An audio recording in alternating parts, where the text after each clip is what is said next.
Hello everyone and welcome back to the One Stop Co-op Shop. This is Colin and today we are going to start Mission 3 of the Sword and Sorcery campaign that I started 2.5 years ago. Yeah, a long time ago. I think the last video that came out for this was in September of 2017. I then broke my right pinky, you can see here, and ever since then, I just really haven't pulled this game out for the channel. I have played it with Steve. I played a random scenario with Steve twice, I think. I started my own individual 5-player campaign, but I got to Mission 2, and then I put it away, and I hadn't pulled it out. I decided, you know what, I'm thinking of doing a new top 10 solo dungeon crawler list, and this game has got to be somewhere on there. And this will be the best way for me to get this back to the table and try it out again. We're going to start at Mission 3. So what I did actually was watched Mission 1 and Mission 2 to A, help me remember the rules, and then B, to help me remember where everything was, you know, how much money we had, what items we had found. To the best of my abilities, I have everything set up the way it was 2.5 years ago. So just think of this like, oh, you know, a moment in time. One of the things that happened at the end of Mission 2 actually was Ariel forgot to draw a treasure card. So actually it was reveal a treasure token. She found that treasure, broke it open and never looked at it. The one that she got, which one was it? It's the single, yeah, here we go. She got the single treasure card.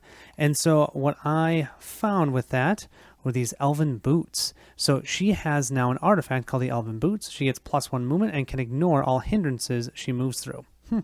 Kind of nice. So unlike the last play of this, I didn't show you the Emporium. There have been some updates since then I'd like to show you guys. We're going to go to the Emporium. Then I'm going to go ahead and purchase my items and then show you my character sheets.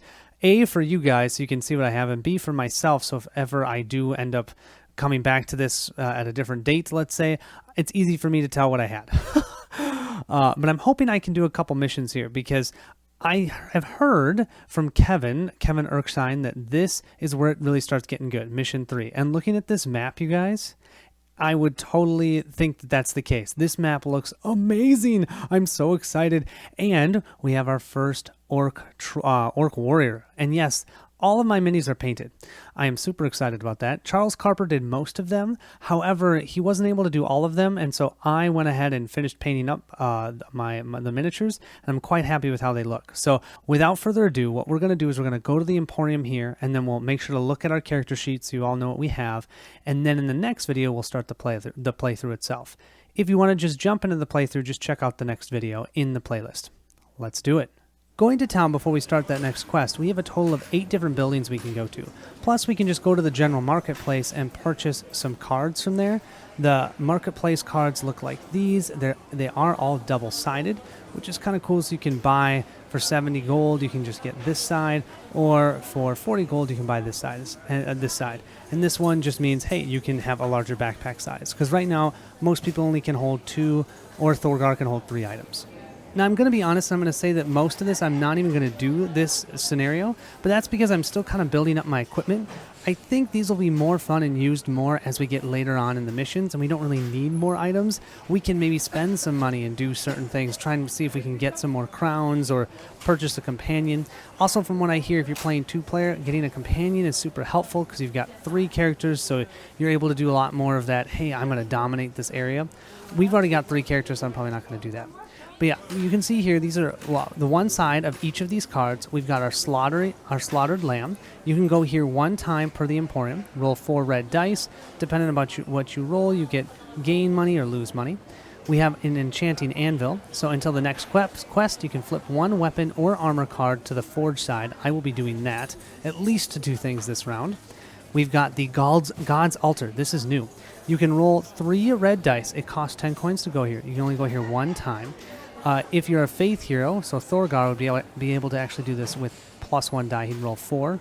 If you get the sword and sorcery symbol, you gain the god's blessing power related to your soul nature, if available. You also can do that during the quest in the hero shrine locations. Kind of cool. And then finally, you can go to the mercenary post. You can simply pay $50 per act and have a companion come with you.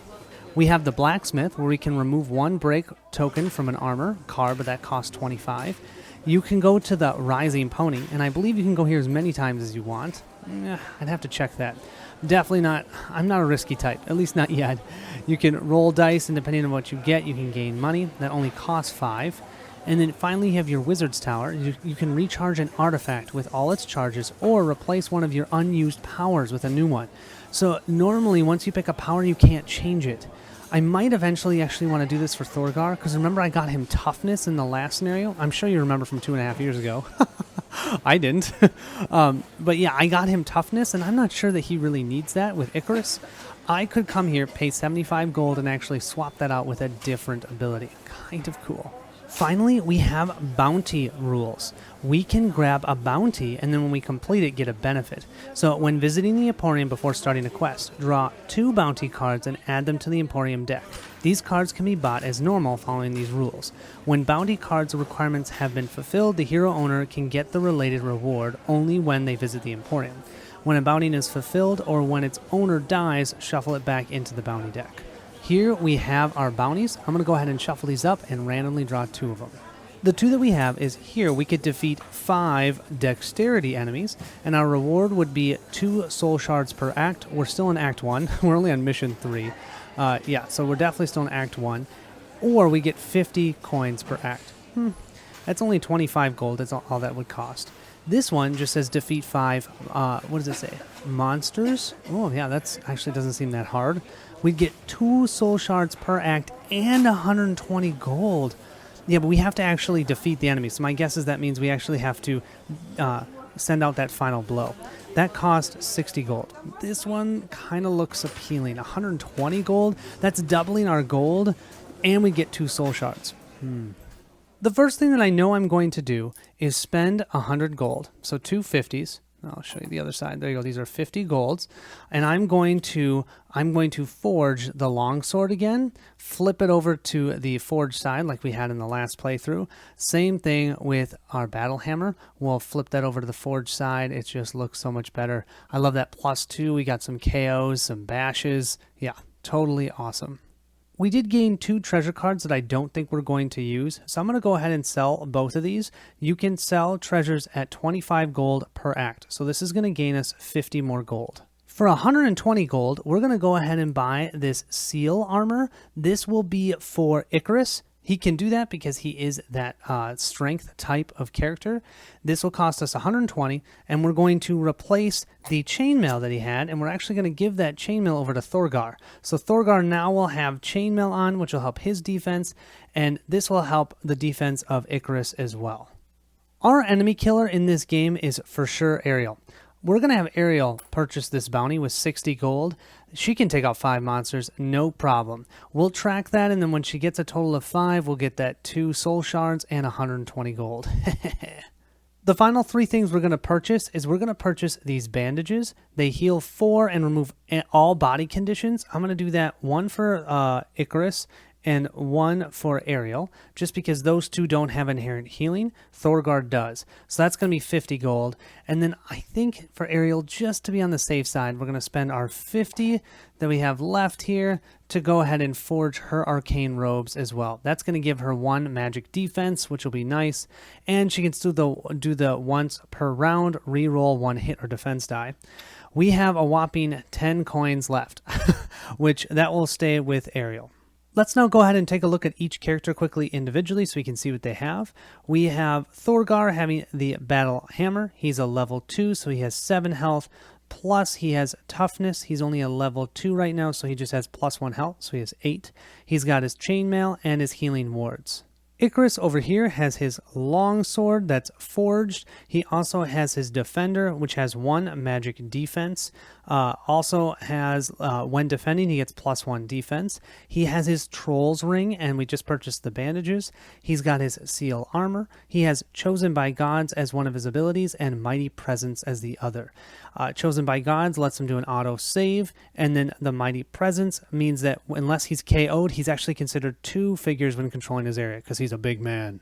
Finally, we have Ariel over here, and I already forgot about one of her abilities. She is a merchant, so she's going to actually start with 20 coins because her first purchase, which was that bounty, should only have cost 50 instead of 60. When she gets to a level 3, she'll get a 15 coin discount. She has the elven boots now. She has the arcane robe that's forged. She's got that bounty, and she has her staff, which is terrible. Hopefully she'll never use it. She has her bandages. She's got the merchant, the ice manipulator, and thunder lord for abilities. Well, that was a lot to take in. The final item I want to note is that we have 10 soul shards from the end of last round. So when we get to the first time phase, one of our characters will be able to level up. Pretty sweet. Now let's go ahead and jump into the story of Mission 3. The Evil That Men Do. Act 1, Quest 3. Jack Crow has vanished, and the champion of the Shadow Guild, defeated, explains to the heroes how to enter the guild itself. "The entrance to the guild," he says, "is in the basement of a building down in the town, yet you cannot simply walk in through the main door.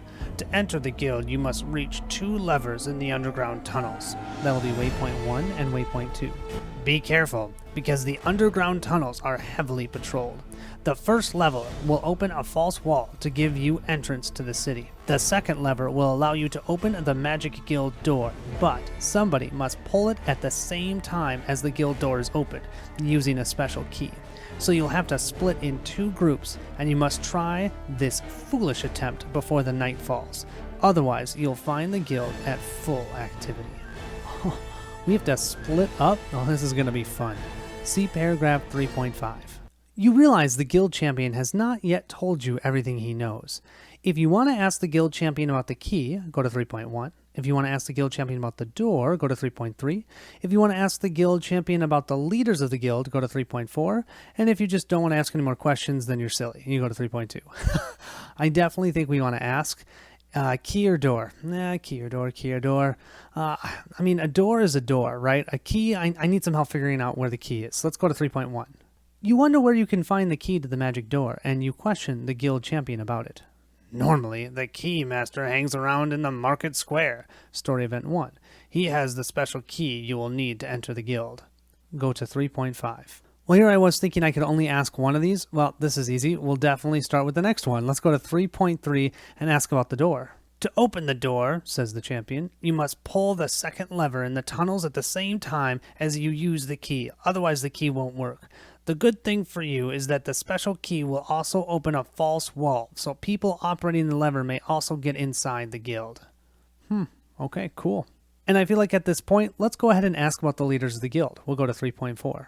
The boss should be in the training room, story event 3. You'll probably be slaughtered at that point, but it's none of my business. I've told you what I know, now please just let me go. With that, let's go ahead and read 3.2. You don't have any more time to waste. You let the champion go, and he scrambles away. What a coward, you think. The adventure begins. To set up our enemy deck, we'll have 2 blue gremlins, 2 green raiders, 1 blue raider, the one that has the single wax shields. That's the one that does not have the power. And then we have in play 1 orc warrior. A new one. I'm excited and scared to see him. We also set up our event deck. Remember, we put 5 on the bottom, these 2 shuffle placed on top, these 2 on top of those, and these 2 on top as well.